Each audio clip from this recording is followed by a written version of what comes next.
प्यारे विद्यार्थियों, आप सभी का पुनः स्वागत है एमएस एजुकेट चैनल पर।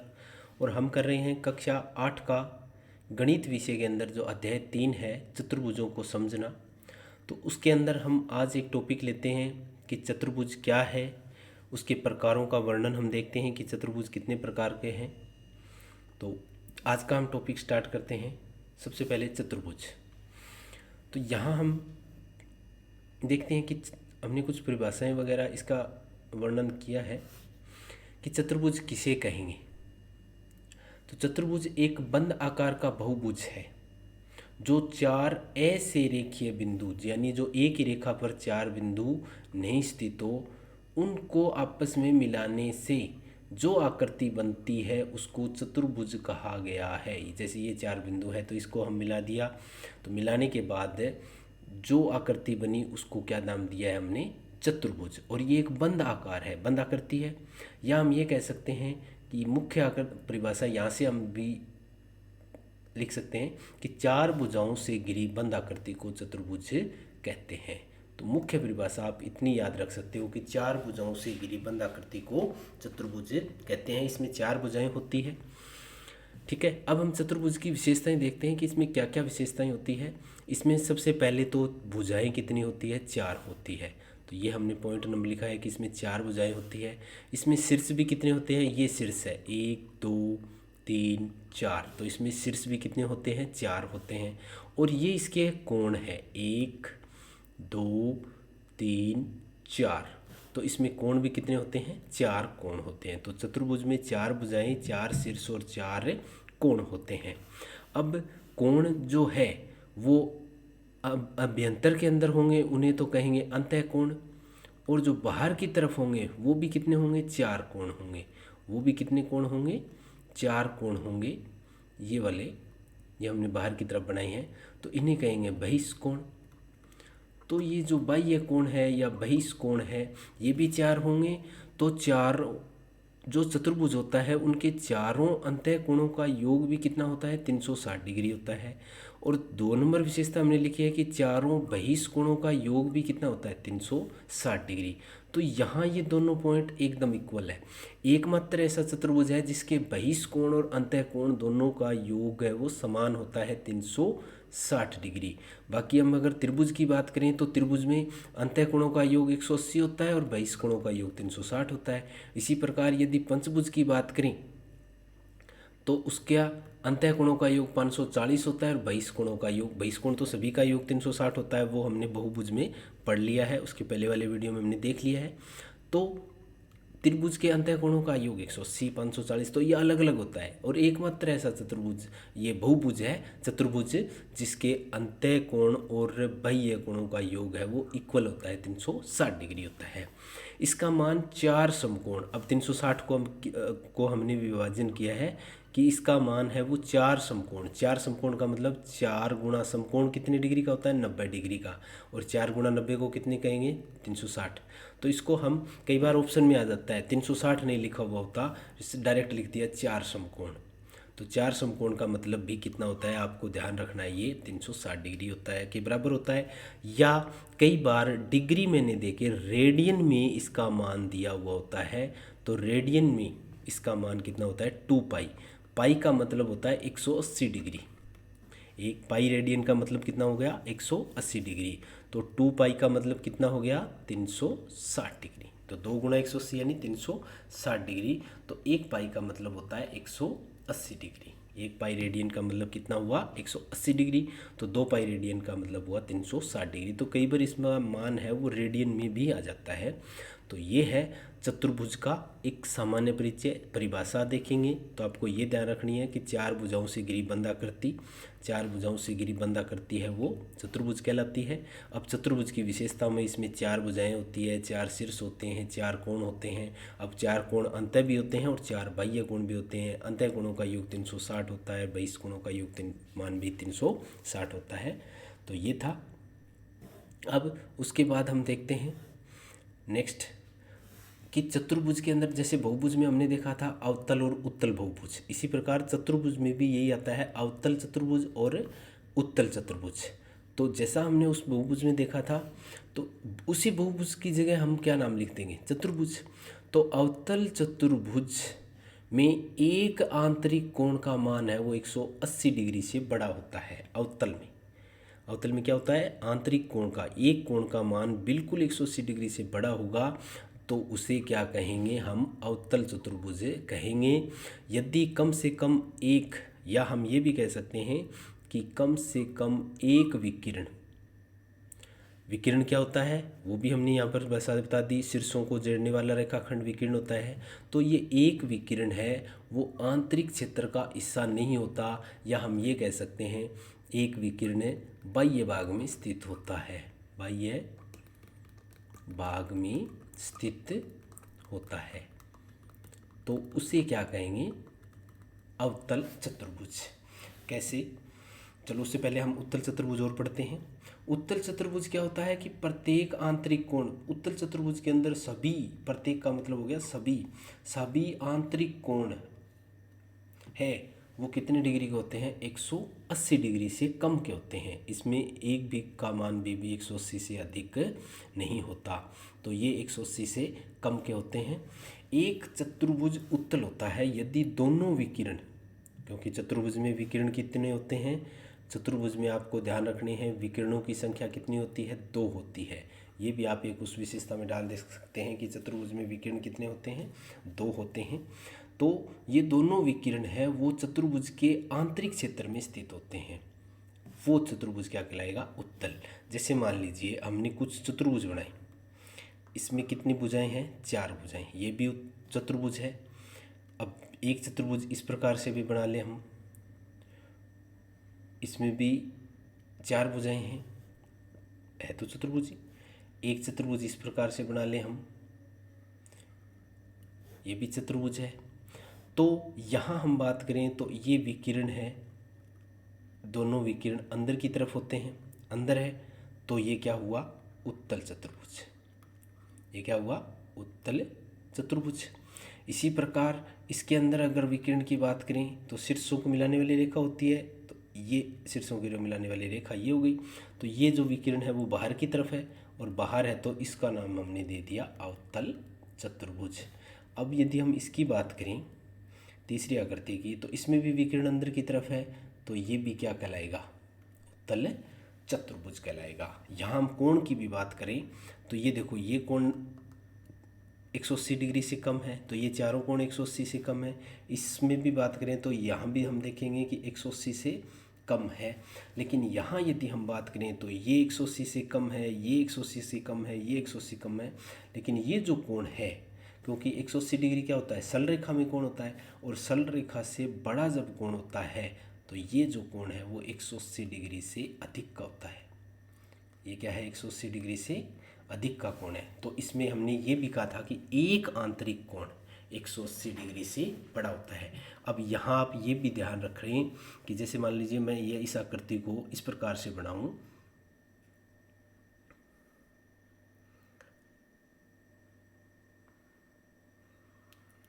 ये हमने इस प्रकार से आकृति बनाई, तो यहाँ आपको ये कोण नहीं देखना है। ये कोण क्यों नहीं देखना है, क्योंकि ये इसका आंतरिक भाग ये है, अंदर का है, ये आंतरिक भाग है। तो इस आंतरिक भाग के अंदर ये जो अंदर की तरफ कोण बना है ये है अंतःकोण, अंदर की तरफ बनने वाला। और यदि ये बात करें हम बाहर की तरफ, तो ये बाह्य कोण है।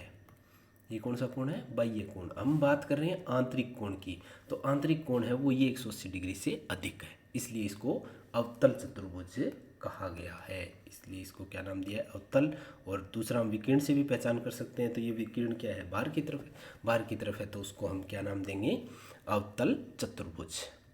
अब हम पढ़ेंगे विभिन्न प्रकार के चतुर्भुज। तो ये अपने पास हम कक्षा 8 के अंदर हम 6 प्रकार के चतुर्भुज देखते हैं। एक वर्ग, दूसरा आयत, तीसरा समचतुर्भुज, चौथा समांतर चतुर्भुज, 5 नंबर समलंब चतुर्भुज, और 6 नंबर पर पतंगाकार। तो अब हम इनका विस्तार से अध्ययन करेंगे, इन 6 के 6 प्रकारों का। तो सबसे पहले अपने लेते हैं 1 नंबर पर वर्ग। पहले हम वर्ग का एक डायग्राम बना लेते हैं, ये हो गई, ताकि समझने में थोड़ी सी आसानी रहे। अब वर्ग, चार भुजाओं से घिरी आकृति जिसकी चारों भुजाएं बराबर हो, यानी वर्ग के अंदर चारों की चारों भुजाएं क्या होती है, बराबर। बराबर का मतलब मान लीजिए इसका मान 4 है तो इस भुजा का मान भी 4 होगा, इस भुजा का मान भी 4 होगा, इस भुजा का मान भी, यानी चारों भुजाएं 4-4 सेंटीमीटर की होगी। तो जिसकी चारों भुजाएं बराबर हो वो क्या कहलाएगा, वर्ग कहलाएगा। दूसरी इसकी विशेषता, तथा प्रत्येक कोण यानी सभी कोण समकोण। समकोण का मतलब कितने डिग्री का हो गया, 90 डिग्री का। तो ये हम अगर यहाँ बॉक्स के रूप में बना दें तो बॉक्स का मतलब भी कितने डिग्री होता है, 90 डिग्री। तो ये कोण भी 90 डिग्री, ये कोण भी 90 डिग्री, ये कोण भी 90 डिग्री और ये कोण भी 90 डिग्री। तो यहाँ हमने दो विशेषताएं देख ली, एक तो सारी की सारी भुजाएं समान, दूसरा सभी कोण समान, और उस कोण समान के साथ साथ कितने डिग्री का, 90 डिग्री के होते हैं। चारों कोण 90 डिग्री के होते हैं। तो उस आकृति को क्या नाम दिया है, हमने वर्ग दिया है। अब हम इसकी गुण लिखें अलग अलग। तो नंबर 1 वही है, सभी भुजाएं लंबाई में समान, जैसे 4-4 हो गई। दूसरा आंतरिक कोण, आंतरिक यानी अंदर के कोण, तो अंदर के कोण की माप है वो सभी की समान 90 डिग्री होते हैं। 90 डिग्री माप, सभी समान, ये हम ये भी कह सकते हैं कि सभी समान। तीसरा विकिरण एक दूसरे के बराबर होते हैं। अब देखो हम यहाँ पे विकिरण की बात करें, ये विकिरण है, शीर्षों को, सम्मुख शीर्षों को मिलाने वाली रेखा। तो ये जो विकिरण है ये दोनों बराबर होंगे, लंबाई में क्या होंगे, विकिरण एक दूसरे के बराबर। यानी ये मान लीजिए ये 6 सेंटीमीटर का है तो दूसरा ये भी कितने सेंटीमीटर का होगा, 6 सेंटीमीटर का होगा। तीसरा इसके अंदर हमने चौथा गुण क्या दिखाया, विपरीत भुजाएं समांतर। विपरीत भुजाएं का मतलब ये भुजा ये इसके समांतर होगी, समांतर का मतलब समान अंतर। तो यहाँ देखें 4 है तो इधर भी देखो 4 है, तो समान अंतर है ना। तो इसको हम ये भी कह सकते हैं कि विपरीत जो भुजाएं हैं वो समांतर है। इसी प्रकार ये भुजा है वो इसके समांतर है, कैसे, क्योंकि यहाँ दूरी कितनी है, 4, तो नीचे भी दूरी 4 है। तो समान अंतर यानी जो रेल की लाइनों की तरह होती है उनको बोलते हैं समांतर। तो जहाँ कहीं भी माप कर लो उनके बीच की दूरी समान होती है। तो इसमें विपरीत भुजाएं क्या होती है, समांतर। दूसरा अगला महत्वपूर्ण जो बिंदु है वो ये है कि विकिरण एक दूसरे के बराबर तो होते हैं लेकिन ये 90 डिग्री पर यानी अर्थात लंब समद्विभाजित करते हैं। एक तो होता है समद्विभाजित। समद्विभाजित का मतलब हो गया कि ये समान दो भागों में बांटता है, समान दो भाग। समद्विभाजित का मतलब समान दो भाग मीन्स, जैसे हमने क्या कहा, ये विकिरण 6 सेंटीमीटर का है तो 6 है, तो ये जो दूसरा विकिरण है हम इसका एक बार नाम दे देते हैं A, B, C और D। तो ये जो विकिरण है AC विकिरण किसको समद्विभाजित करता है, BD को समद्विभाजित करता है। ये BD हो गया ना ये वाला, तो BD को समद्विभाजित करता है। इसी प्रकार BD जो है वो AC को समद्विभाजित करता है। ये वो किसको करता है, AC को, यानी ये इसको समद्विभाजित करता है, ये इसको समद्विभाजित करता है। तो अब समद्विभाजित सममीन समान दो भाग, तो 6 के समान दो भाग होंगे। तो आप देखोगे ये जो बिंदु यहाँ पे ये काट रहा है ना ये बिंदु, तो यहाँ से लेकर यहाँ तक की दूरी 3, और इसी प्रकार ऊपर ये दूरी भी कितनी होगी, 3 होगी। तो ये 3-3 कहीं से बढ़ गए, इसी प्रकार इधर वाले भी 3-3 के हो गए। तो एक तो होता है समद्विभाजित मीन समान हिस्से कट के, दूसरा होता है लंब समद्विभाजित।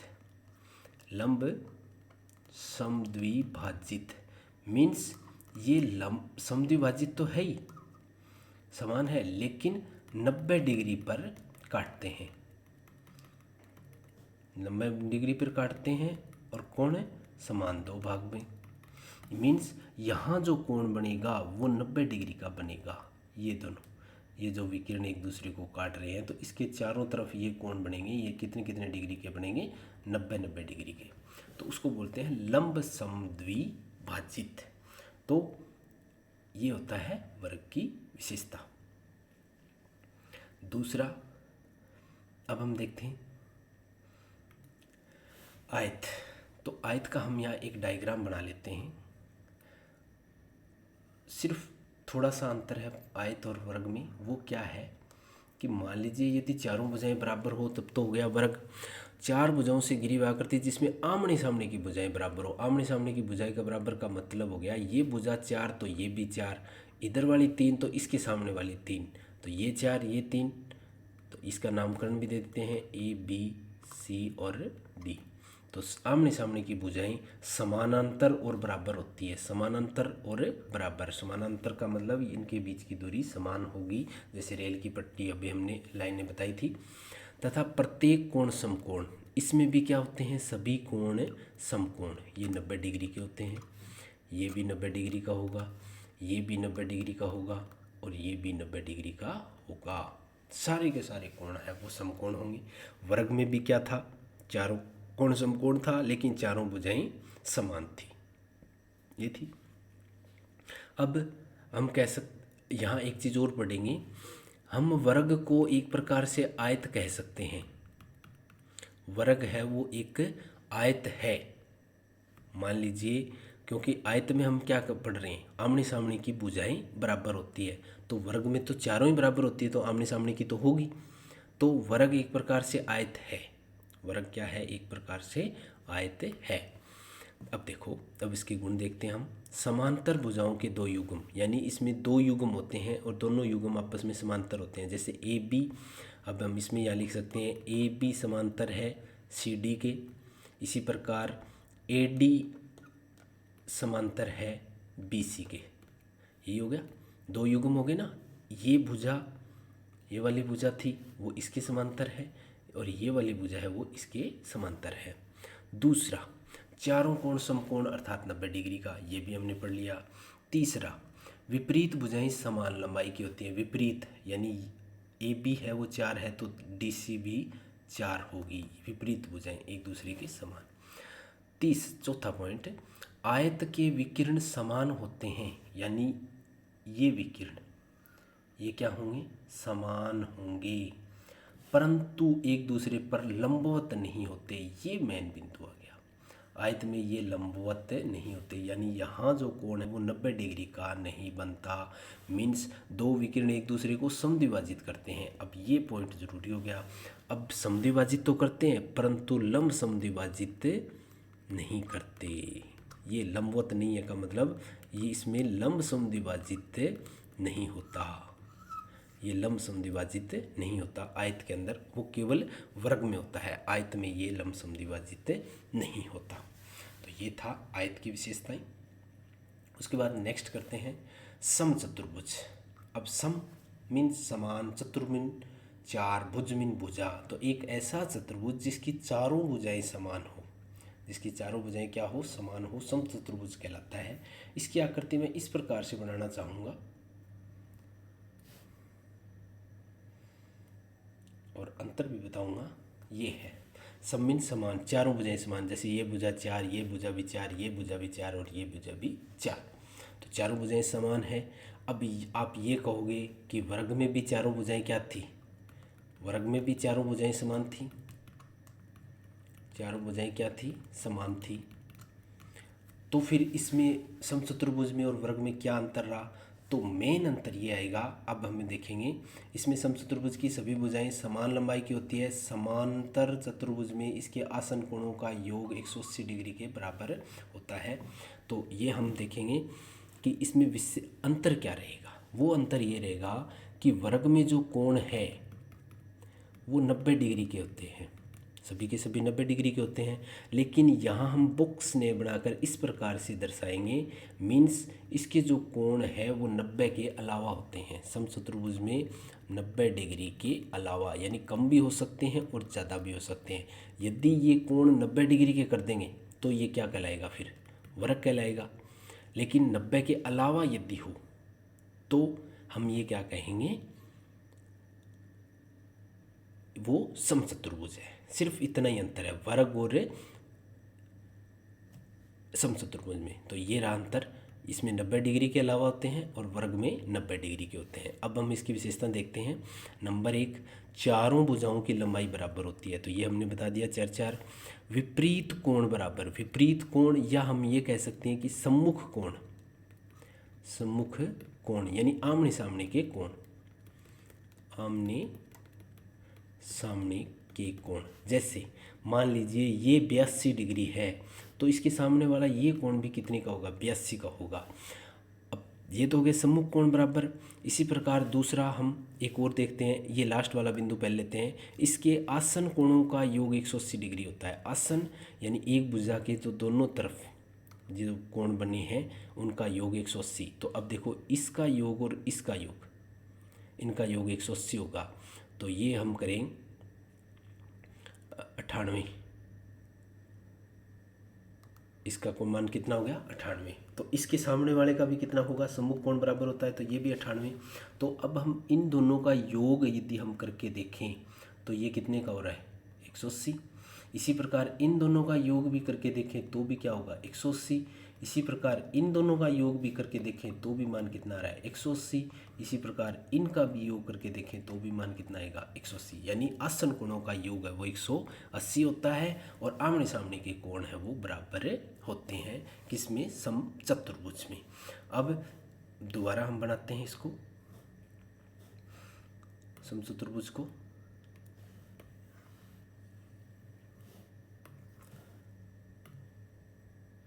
किस प्रकार से आकृति बनाई हमने, ये इस प्रकार से आकृति बनाई थी समचतुर्भुज को समझने के लिए। अब इसके और विशेषता देखते हैं कि ये 4 तो ये 4, ये भी 4, ये भी 4। यहाँ हमने ये कह दिया कि इस कोण का मान यानी ये कोण इसके बराबर हो गया। यहाँ 2 लाइन खींच थी और ये इसमें एक एक लाइन खींची, तो एक एक लाइन के ये सम्मुख कोण बराबर हो गए। अब विकिरण एक दूसरे के लिए असमान और लंबवत होते हैं। यहाँ ये बात मुख्य हो गई, विकिरण एक दूसरे के लिए असमान मीन्स विकिरणों की लंबाई है वो बराबर नहीं होती। ये और ये वाले विकिरण, इसकी विकिरणों की लंबाई असमान होती है या बराबर नहीं होती, जबकि वर्ग में हमने क्या पढ़ा था, विकिरणों की लंबाई बराबर होती है। दूसरा, असमान और लंबवत होते हैं। लंबवत का मतलब यहाँ पर 90 डिग्री का कोण बनेगा, इसमें भी 90 डिग्री का कोण बनेगा, इसमें भी 90 डिग्री का कोण बनेगा और इसमें भी 90 डिग्री का कोण है बनेगा। तो इसके अलावा एक विशेषता और, एक दूसरे को समद्विभाजित भी करते हैं। ये विकिरण एक दूसरे को लंब समद्विभाजित करते हैं। लंबवत है तो लंब समद्विभाजित करेंगे, तो समद्विभाजित करेंगे लेकिन लंबाई अलग अलग होगी। वहाँ हमने बताया था कि ये 6 तो ये भी 6, तो इसमें कोई ज़रूरी नहीं, ये 6 है तो ये 5 हो सकता, यानी अलग होगी। ठीक है। विपरीत भुजाएं समान और समांतर, ये वही बात आ गई। इसकी विपरीत भुजाएं हैं वो समान होती है, जैसे ये 4 तो ये 4, दूसरी 4 4 और साथ में समांतर। लेकिन समचतुर्भुज है तो चारों ही समान होती है, इसलिए ये समांतर होंगी। ठीक है, तो ये था। बस आपको ये ध्यान रखना है कि लंब समद्विभाजित, अब तक यदि हम पढ़ें लंब समद्विभाजित किस किस में था, तो लंब समद्विभाजित अभी तक समद्विभाजित तो सभी में आया है। लंब समद्विभाजित वर्ग एवं समचतुर्भुज में पढ़ा है हमने, वर्ग एवं समचतुर्भुज में ये लंब समद्विभाजित पढ़ा है। अब उसके बाद 4 नंबर देखते हैं, समानांतर चतुर्भुज। अब समानांतर चतुर्भुज कैसे होगा, जैसे ये रेखा आ गई, ये इधर रेखा बन गई, ये इधर और ये इसकी इधर, ये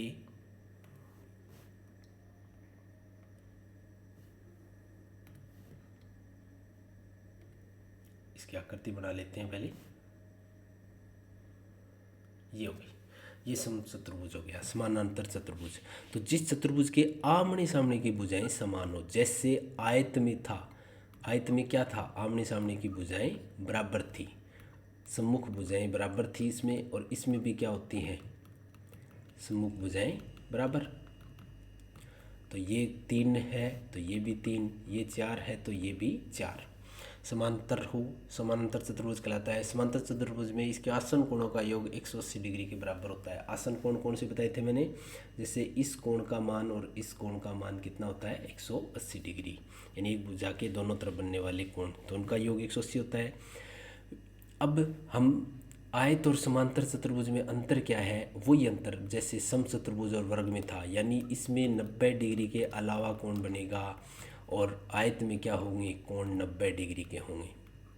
इसमें कोण कितने होंगे, 90 डिग्री के, जबकि इसमें हम बॉक्स न बना के इस प्रकार से कोण को दर्शाएंगे, अर्थात ये 90 डिग्री के नहीं होते हैं। अगला, समांतर चतुर्भुज के विकिरण एक दूसरे को मध्य बिंदु पर काटते हैं। मध्य बिंदु को मतलब हो गया समद्विभाजित करते हैं। जब हम इसके विकिरणों की बात करें तो विकिरण एक दूसरे को समद्विभाजित करते हैं। अब हम इसके गुण देखते हैं। समांतर भुजाओं के दो युग्म यानी दोनों भुजाएं समांतर होती है आपस में, जैसे 3 ये 4 तो ये समांतर होंगी। समान लंबाई की विपरीत भुजाएं, एक दूसरे की जो विपरीत भुजाएं हैं वो समान लंबाई की है, जैसे ये 4 लंबाई समान होंगी और समानांतर होंगी। विपरीत कोण जो बराबर होते हैं, विपरीत कोण का मतलब हो गया सम्मुख कोण। यहाँ विपरीत कोण क्या समझोगे, सम्मुख कोण बराबर। सम्मुख कोण जैसे ये कोण है, या मैंने 2 लाइन खींची है तो ये इसके बराबर होगा, ये एक लाइन वाला इसके बराबर होगा। सम्मुख कोण होंगे ना, आमने सामने के कोण बराबर होते हैं। दो विकिरण एक दूसरे को समद्विभाजित करते हैं, मीन्स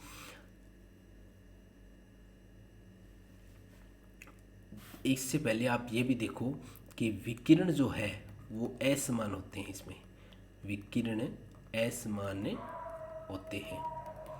असमान कैसे, जैसे ये भुजा, ये विकिरण यदि 6 है तो ये विकिरण कितना होगा, 4 होगा, 5 होगा या 8 होगा, यानी अलग अलग लंबाई के होंगे और एक दूसरे को समद्विभाजित करते हैं, न कि लंब समद्विभाजित, केवल समद्विभाजित करते हैं। मीन्स ये इसको आधा भागों में बांटेगा और ये जो विकिरण आया ये दूसरे को, तो 6 के तो 3 के टुकड़े बन गए और 4 वाला है वो 2 के, यानी एक दूसरे को 2 समान भागों में विकिरण है वो आपस में काटते हैं। तो ये था समांतर चतुर्भुज की विशेषता। अब हम करते हैं समलंब की विशेषता। समलंब क्या होता है, अब देखो मैं एक डायग्राम बना रहा हूँ।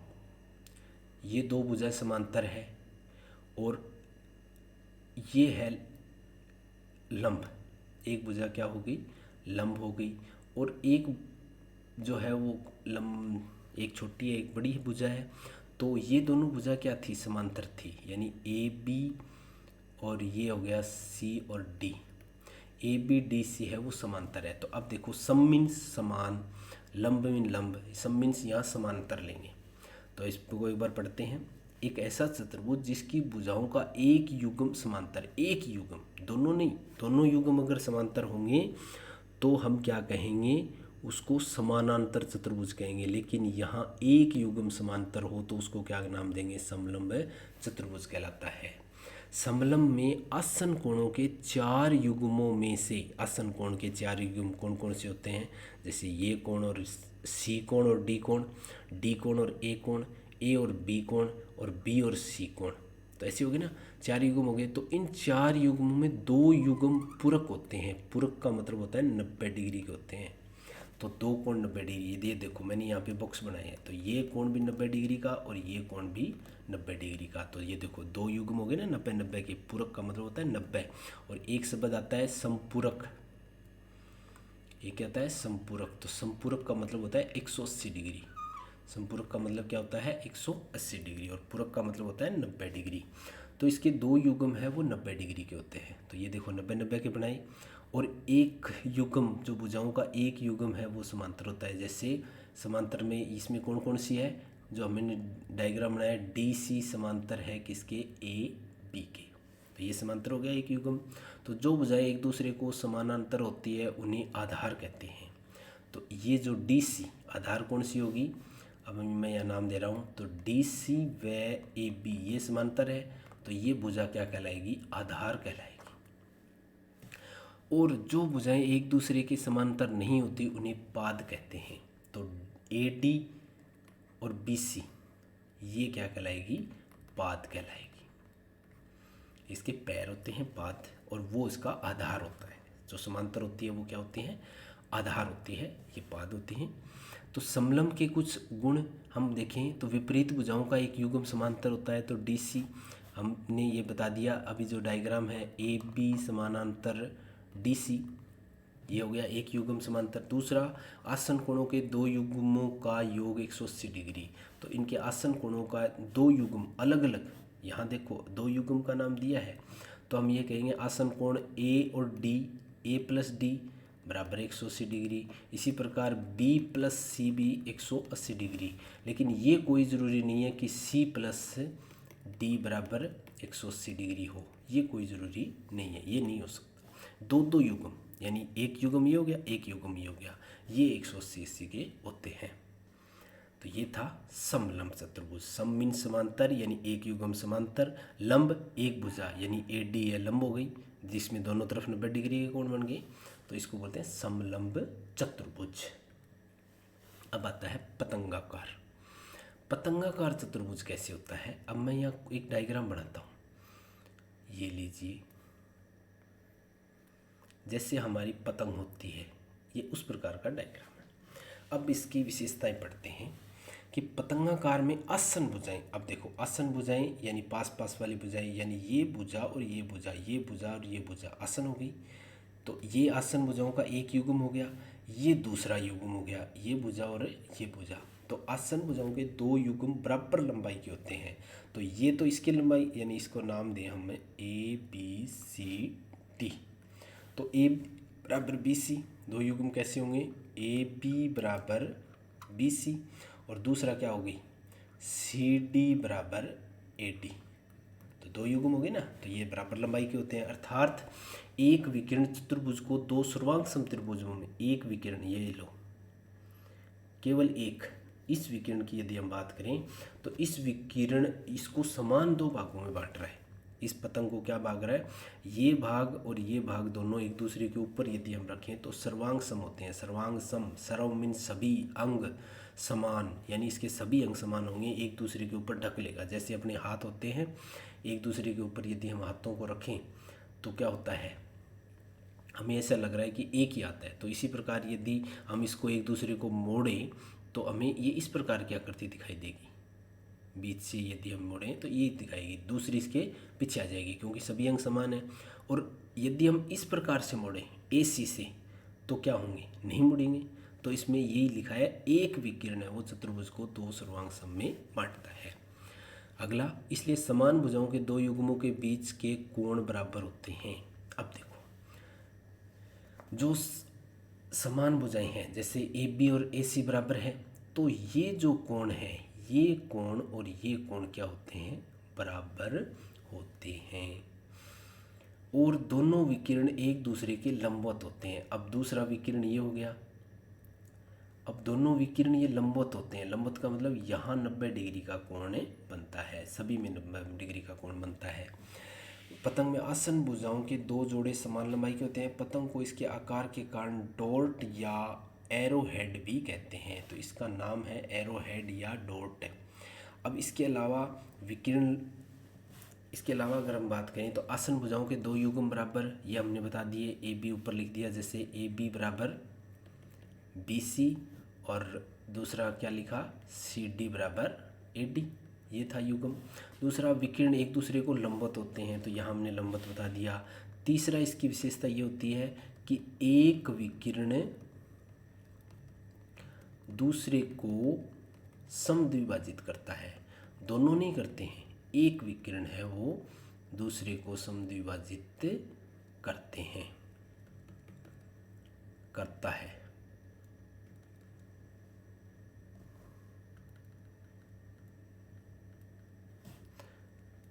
करता है कैसे, ये जो विकिरण है BD, ये AC को दो भागों में बांटेगा। यानी यहाँ अगर 3 है तो इधर वाली भी दूरी 3 होगी, ये 2 होगी तो ये 4 हो सकता है, एक छोटा बड़ा हो सकता है।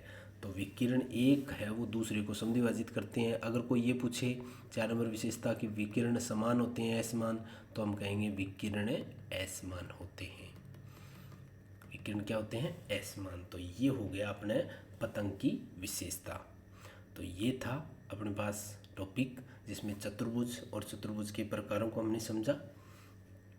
तो आपको एक बार पुनः निवेदन करेंगे कि आप हमारे YouTube चैनल MS एजुकेट को ज़्यादा से ज़्यादा सब्सक्राइब करें, शेयर करें, और साथ ही साथ यदि आप इन सभी के नोट्स और टेस्ट सीरीज़ एक ही प्लेटफॉर्म पे प्राप्त करना चाहते हैं तो आप हमारे ऐप MS एजुकेट को भी प्ले स्टोर से इंस्टॉल करें। धन्यवाद।